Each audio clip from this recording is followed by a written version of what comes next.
Hey, Mark Rodriguez here, and you're watching the Review Sanctum, where everything and anything may be reviewed. And today we're talking about the Joker movie, and I do want to talk like freely about the movie. I want to go in depth into it, so it'll be like heavy spoilers. I don't want to worry about having to tiptoe around spoilers or whatever. So if you guys haven't seen the movie yet, and you understand it's been out for a couple of weeks already, but still, if you guys haven't seen the movie yet, be warned. Heavy-duty spoilers coming your way. So you've been warned if you're watching the video beyond this point. So, what can I say about the movie? I'm like, holy shit, that was a movie. It's like when my friend said, well, that was a movie. And, yeah, I know for like the thumbnail, I was acting silly. I was trying to copy like the dance and the posing or whatever. But like, wow, after seeing the movie, I'm like, holy shit, there's like, what can I say? The movie was very serious, very dark, depressing, kind of like a very realistic view. It wasn't just like how can we make the Joker work in real life? Like what events would make someone become the Joker in real life? It actually goes, like it actually paints a mirror of like the real world, and I guess like an introspective on like real life depression and mental illness and what happens when no one gives a shit, when your life is just absolute like horrible, and you got like all these problems, like mental problems and stuff like that you gotta like deal with, and severe depression, and no one gives a shit, you know. The main character, Arthur Fleck, played by Joaquin Phoenix, he suffers severe depression, he has mental illness, and this part was kind of carried away, but I guess it kind of like nails the point home that he's like, you know, he'll become the Joker. He has a condition where he just laughs uncontrollably if he has like, I guess, severe stress or things like that. And he does a very good job. He really portrayed the laughter as something uncontrollable. Like he almost like chokes, like you see he kind of hurts his neck sometimes when he like stops laughing. And he tries desperately to like not laugh at the worst times, because this city sucks. Like Gotham City like sucks like hell, and everyone is just ready to just bash your face in. Like it was like New York or something, and everyone's like, or Chicago, you know. So he laughs at the worst times ever, and it brings you with the people like, what? What's so funny? What? Think this is funny? And you know, he gets in trouble that way. So as far as I know, he works as a sign holder, I guess, for this like stand-up comedy club. You got other guys there, and he works holding the sign, dressed as a clown, dancing around and stuff. And these kids steal his sign, and he chases the sign down because, yo, that's his job, that's his work and everything. They bash the sign in his face and everything, and then they kick the crap out of him. And on top of that, he gets fired, and they're threatening him that they want the sign back or whatever. But it's like the sign's been broken to pieces. Like, he never told him that, but like, I'm thinking, like, dude, the sign has been broken to pieces, and they're accusing him of stealing the sign. He's even telling them, like, why would I steal the sign, and whatever, you know? So, he has medication, he has depressing thoughts, he goes to a therapist that obviously doesn't really give a shit, and he lives with his mother. His mother is, like, I guess of, like, advanced, like, sickly age or something, so he has to take care of her and everything. And it's also established he has like delusions of things. He has like these daydreams of things that don't really happen. So a lot of the movie also kind of has events that you find out later didn't really happen. They're just things he sees in his mind.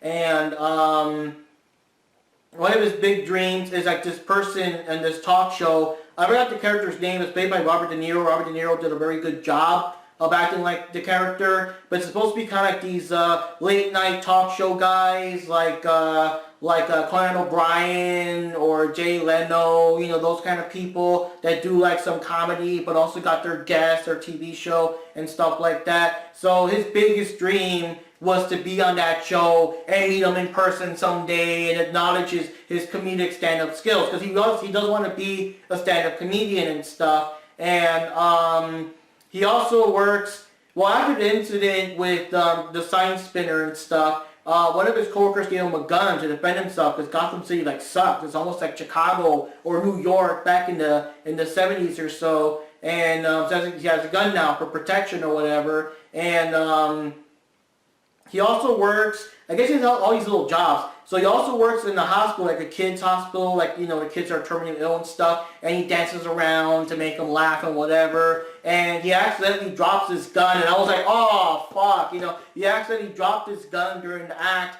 and even though he tried to hide it and stuff, of course, you know, people saw it. So it's like, dude, why you have a gun in a kid's hospital? He got fired. And I just feel bad for him, you know? Like, everything's just going bad for him. No one gives a shit. Like, you really do see that. And, like, you just see he has no one to talk to. He's just got to suck it all up, you know, for this town, this uncaring town. So, the real shit that starts everything is that he's, like, taking a train home, and these guys are trying to hit on this woman or something, and since the Joker, and that's kind of sucked too, they were gonna they're gonna do something to her too, that's fucked up. So they're like trying to like bother this lady, like hit on her or whatever, and Arthur starts laughing out of control, so the people like, you know, they get distracted, so the girl takes this chance to get the hell out of there, so now they're gonna pick on him because like, yo, you know, the girl left. So they start picking on him and insulting him, and of course, you know, the laughter gets worse and worse. He can't stop laughing as they get into space. So,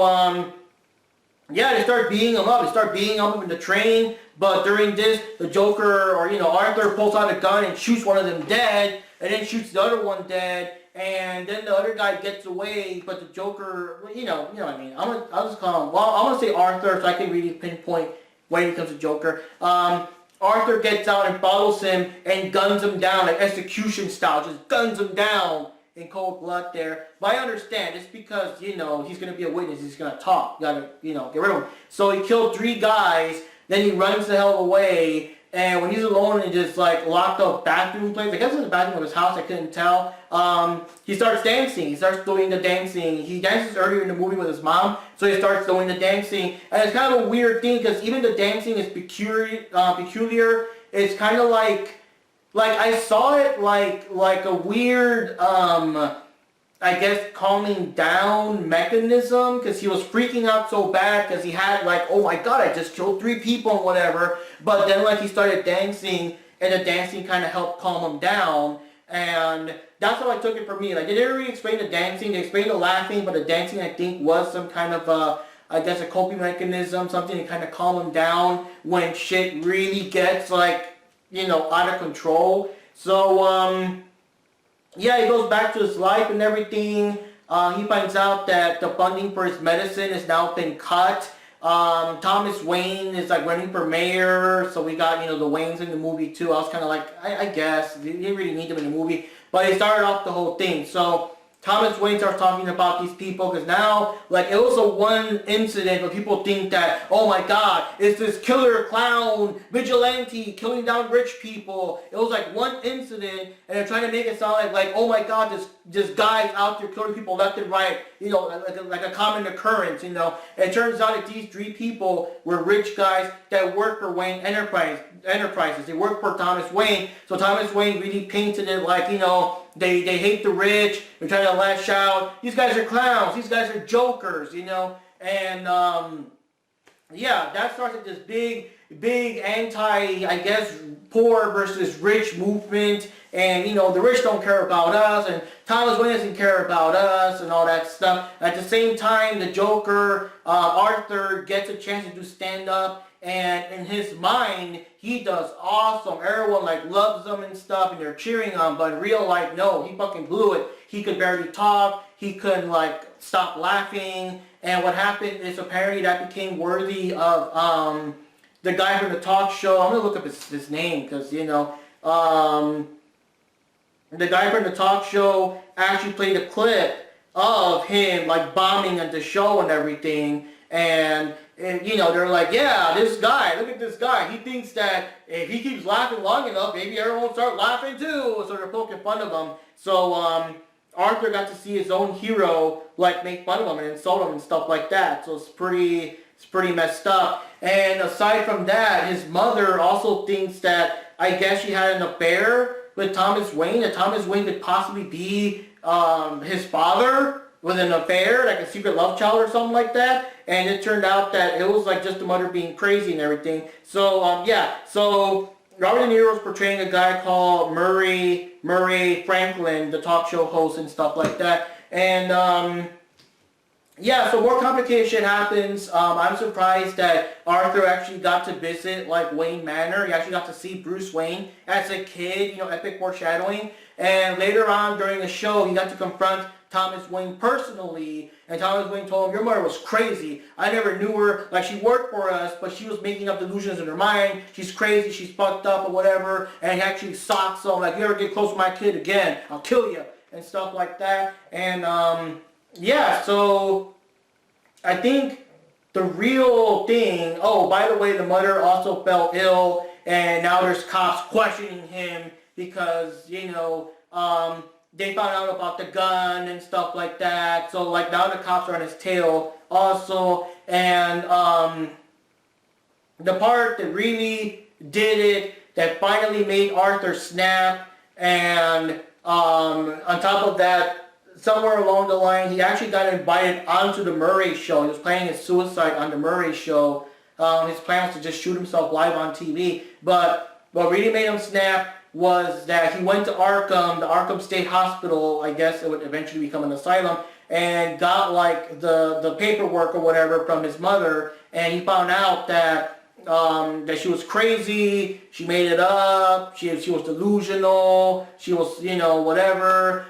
She adopted Arthur, so it's like she's not even his mother, and she stood by while like he was getting beat up by, I guess, I don't even know if that was a real husband or whoever the guy was in their life. He was supposed to beating the crap out of Arthur, and it's implied that the laughing came from that kind of physical abuse and everything. And yeah, Arthur just lost it. He just fucking lost it, and he actually went there. He killed his mother, and it was, I'm not gonna talk too much about it, but he killed his mother, and it was not in a funny way. It was, that's the thing about the movie too. The thing about the movie is that when it gets to the violence, it like, it's a very realistic violence. It's very shocking. There's nothing funny about it. There's nothing comic book related about it. Nothing. It's just, wow. Because, like, killing that dude, no one in the theater was talking or whatever. When he followed that guy, shot him in the legs, the rich guy, by the way, the one that got away in the first time, and was trying to, like, crawl up the stairs, and he just followed him and just shot him in the back until he was, like, you know, dead, and everything. And there was no one laughing in the theater. That was, like serious and played for straight. And, when he killed his mother, that was like serious and played for straight. And then later on, and when he went back to the building, back to his house, he was trying, or his apartment I should say, he was doing the final, like trying to get painted up and become, you know, the iconic Joker as he prepares to be on the TV show. And so basically what happens, the guy that got him the gun and this little person that was with him that they also worked together, the guy that got him the gun came there to kind of, I guess, make sure that the person doesn't talk or whatever. And oh my god, Arthur just stabs the fucking shit out of him. And that was like, everyone was like, holy cow, because that just looked so gruesome. Because that's the thing though, I mean, there's lots of movies out there, but this isn't like laser guns and explosions and, you know, Thanos snapping. This is like, you know, it's more real and graphic. And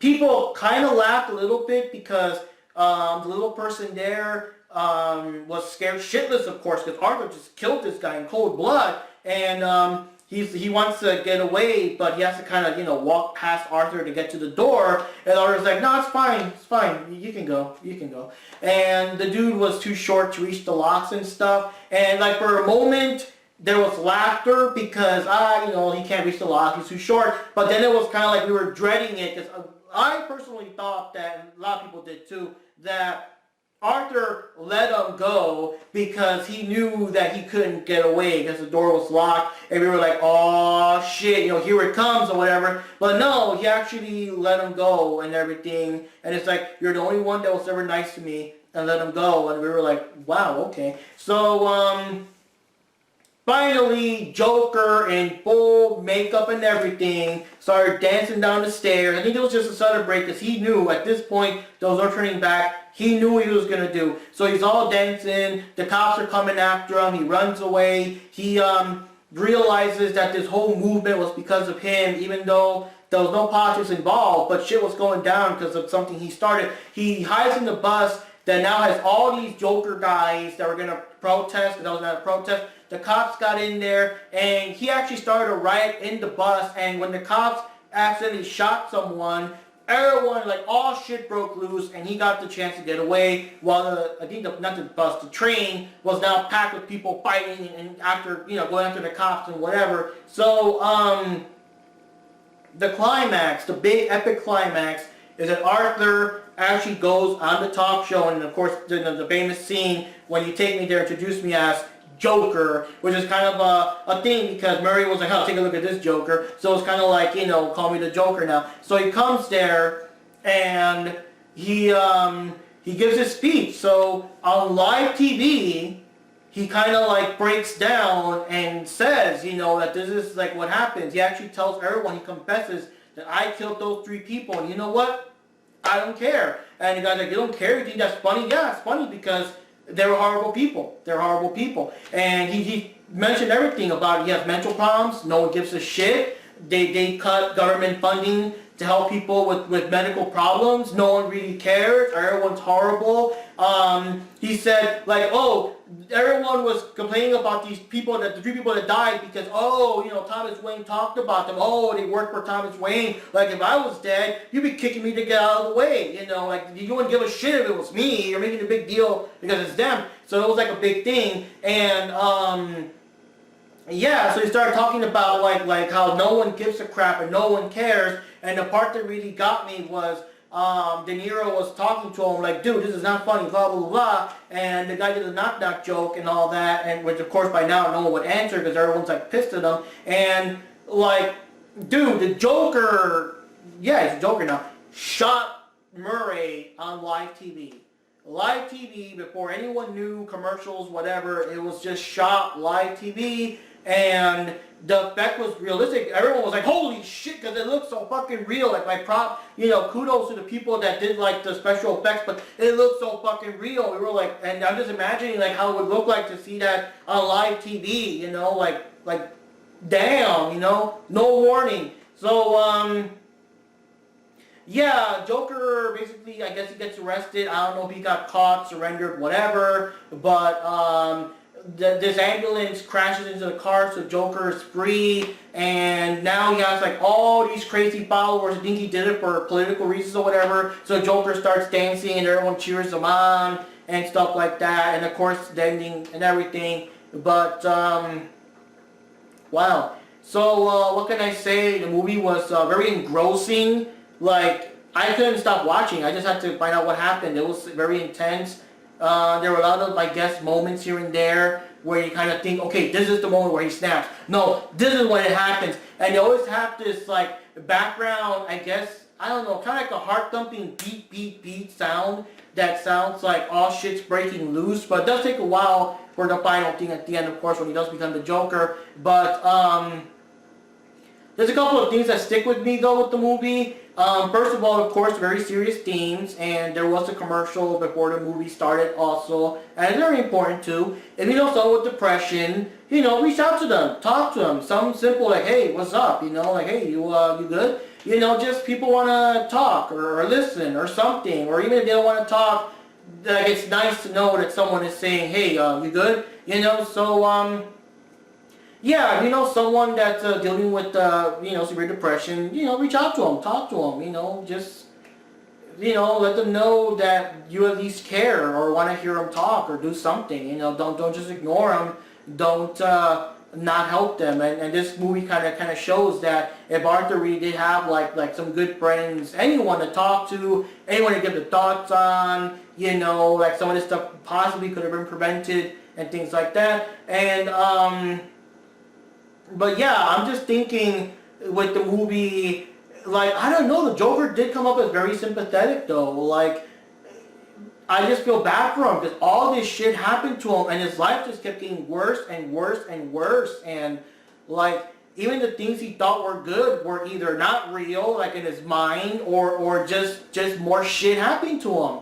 And I'm thinking, like, this is a guy that, like, he didn't want to go crazy. They cut his meds, but he wanted help. He's like, where am I going to get my meds? He was trying to like prevent shit from happening. He didn't want to suffer anymore. And all he wanted to do in his life is make people laugh and stuff like that. And all this shit just kept piling on and on. And with the thing with the mother, is finding out your entire life was a lie. And it was just pretty intense. It was literally like the whole guy can't catch a break. And it's kind of like the people say, you know, all it takes is one bad day with the Joker line from The Killing Joke. But here's like one bad life. And for me, one thing that I noticed also in the movie is that he mentioned that he's never been happy in his whole damn life. He's always been miserable, always. But when he was in the police car, arrested, and they're driving away, and you're driving past, like, just the city just going down in flames, and people just rioting, destroying everything, like, he was smiling, and that was, like, as sick as it is, that was probably the only time in his life that he was really happy and just smiling and admiring his work, because basically speaking, it's like society didn't owe me anything. What do I owe them? Just tear it down. That's his general mentality, of course. I'm not sympathizing with that, but you do see that. He played it so well. You do see that that was the moment he was actually happy when he saw Gotham going down in flames because of him, even though it wasn't on purpose, like intentional, but that's what's going on. And yeah, so the movie does end with him fully embracing that persona. Now the weird thing about the movie is that it is meant to be like a standalone movie, just this movie they wanted to make that's got nothing to do with the rest of the DCEU or whatever you want to call it, the DCCCCU or whatever. But I don't know. I don't know how the Joker would work anywhere else. This is basically like a tragic tale of a broken man that was just pushed too far. And honestly speaking, like, you could have actually made this movie and not be about the Joker. It could have just been a crazy clown, or he could have done the same thing without the makeup, honestly, when he went to the talk show. It's just an interesting movie, like the way it was made. It gets an extra, you know, because there's a Joker, takes place in Gotham, you see the Waynes and all that, you see, you know, what would be Arkham, Asylum and all that stuff, but, like, it all could happen without being the Joker. I don't see how this Joker would have fit in other movies. There's a new Batman movie coming out eventually with the guy from Twilight being Batman, and they're casting like the Catwoman and the Penguin and the Riddler, and people are like, ooh, put that Joker in there. I don't know how he would fit, because this is still a very far cry from the super crazy criminal mastermind that we know. You know, he's just a literal crazy guy, and honestly speaking, this movie is like beyond realistic. It's something, I guess, that could have potentially have happened or something, you know, like you know, that's how real it feels. It feels, you know, there really isn't many fantastical elements in the movie, and I feel that with people wanting a sequel and all that shit, they want Batman, and for me it was kind of stupid that they actually had that happen. They actually had someone like kill the Waynes with Bruce Wayne there, like, you know, the whole Batman origin. It just makes no sense. It's because Joker's already like in his late 30s. He's going to be in his 60s or 70s by the time Batman becomes old enough to fight him. And again, like, I don't even know, I don't know. But the main thing is, Batman is too cartoony. You can't do this. You know, like, the Joker's so realistic, it wouldn't work to have Batman unless you take away most of the stuff that makes him Batman. No more insane car that can't exist in the real world that has guns and flies and shit. No more super complex, you know, gadgets and shit and homing devices and the batarangs and all this cartoony bullshit just wouldn't work. And a guy that can master, you know, 30, 40 martial arts styles within his lifetime, it's just too much. It's too whatever. And this movie, like, you think the Nolan movies were grounded in reality, this one was like even more grounded in reality and everything. But I digress though. I don't want to go too much into like potential sequels. I want to stick to just this movie. But what can I say? It was a powerful movie. It was pretty intense. I do feel bad for Arthur. Now the other concern about the movie, well, obviously it's been a couple of weeks and there hasn't really been, you know, I'll just say real-world violence, okay? There's not been any real-world violence based on this movie.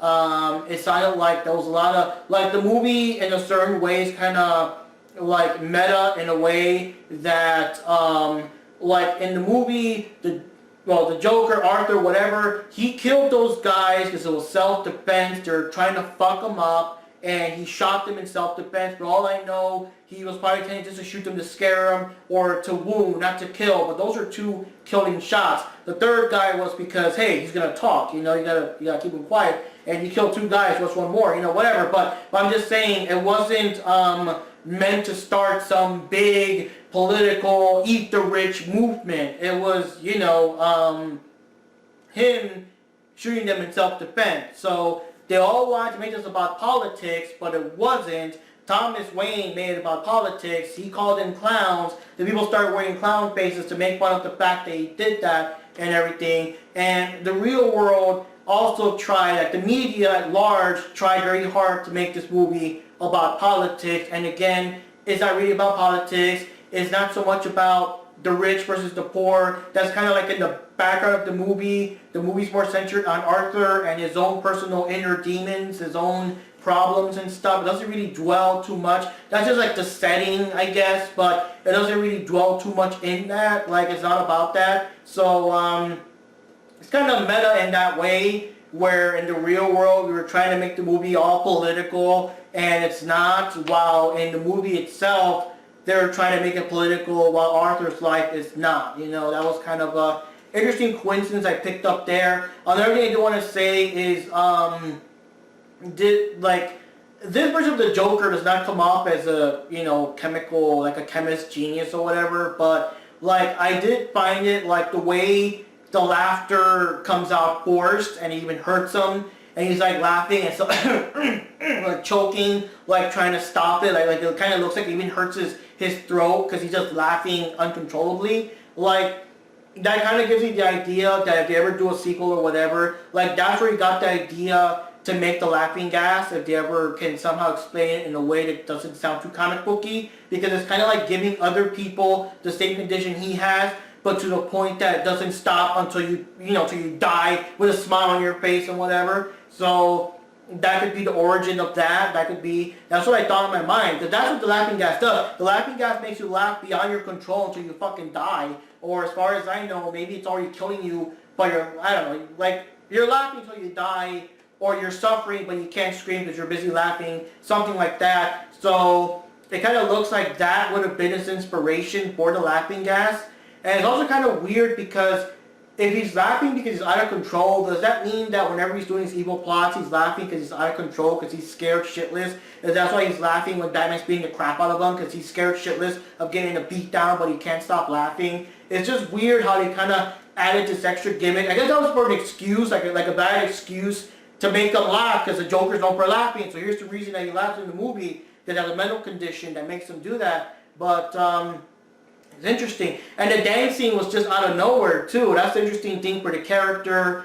I see it as a soothing mechanism. That's what it looks like to me. At least after he killed those three guys, that was a way to kind of calm him down and regain his center, to kind of, dance around or whatever. But yeah, pretty interesting.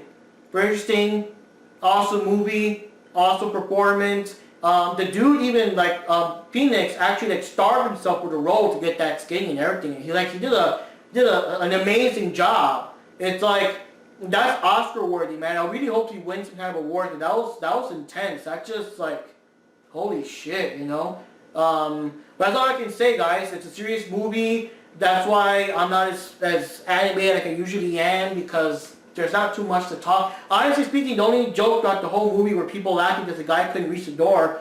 But even then, that was a short laugh, because you were like, oh shit, Joker's gonna kill you now, and all that. And yeah, that's all I can say. All I can say is that Arthur is a very different version of the Joker. And in this particular case, we can kind of sort of, I say it's okay to feel sympathetic for him, because we see where he's coming from. And we see what happened to him, and we see how everyone, no one just gives a fucking shit about people and their problems. And it is true. There was a quote where he said something. The two quotes that stick out were the one where it's like, you're too busy caring about your problems and screaming and stuff. You don't think about the other guy. You don't think how bad the other guy on the other side feels of you screaming at someone. But the one that really stood out is the part about mental illness, is that everyone wants to pretend, no, everyone wants you to pretend that you don't.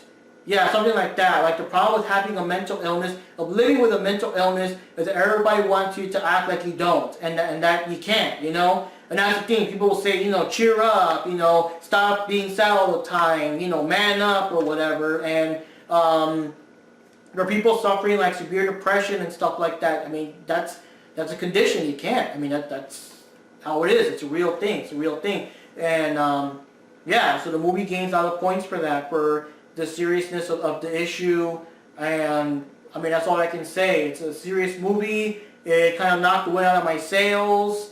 We were all joking and stuff and laughing until the movie started. When the movie ended, we just like went to eat quietly. Like we ate and we joked about the food, but we didn't like talk about the movie so much in a comedic manner. Just a little bit about how awesome it was, how cool Phoenix was as a Joker. But yeah. But anyways, the point I was saying earlier is I think it is okay to feel sympathy for Arthur Fleck. He's a very different character. Until, I don't know if they'll make a sequel. I hope they don't. This is perfect as a standalone movie, but until they make other movies that make them do the super sick stuff the Joker has done in the comic books, right now there's a different version of the character. For me, I do feel bad for him and the stuff that happens. It is not the same Joker from the comics yet, where he is purposely killing and torturing people, like for real, like for the fun, for the laugh of it. This is a very different situation. For me, it just looks like a guy that had mental issues, and he shot those guys in self-defense.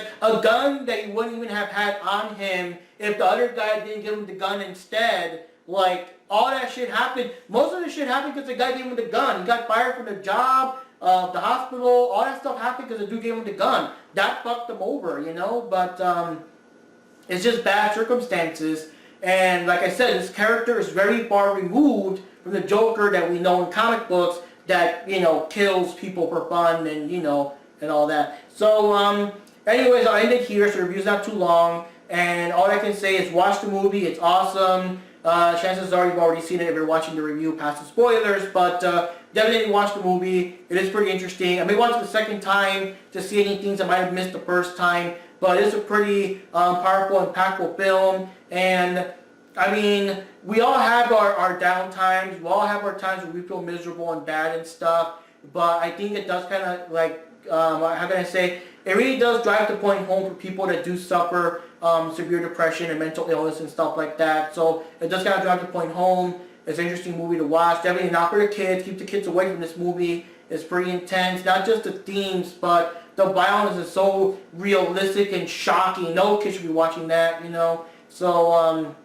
that's all I gotta say. So before I bounce off to like 10 other subjects, because it's easy to kind of just go on and on and on. That's all I'm going to say. It's an awesome movie, dynamite performance, it's very serious. I guess it's going to be like the most serious comic book movie ever, to be perfectly honest. I don't think they can make another movie like this without, like, you know, adding some comic booky, cartoonish element. This is like very well done. I had my doubts when I saw the movie, the pictures. I had my doubts of the overall Joker design, but I understand it's a different character. I gave it a chance. I'm blown away. I'll probably buy it when it comes out on DVD, Blu-ray, whatever, but wow. So anyways, guys, Mark Rodriguez here. This is Review Sanctum, where everything and anything can be reviewed, may be reviewed, whatever you want to call it. And yeah, we'll see. We'll probably have more cheerful stuff next time.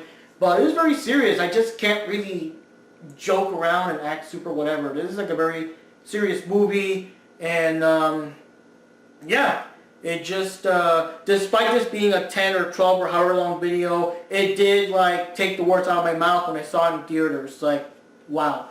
So anyways, guys, see you next time.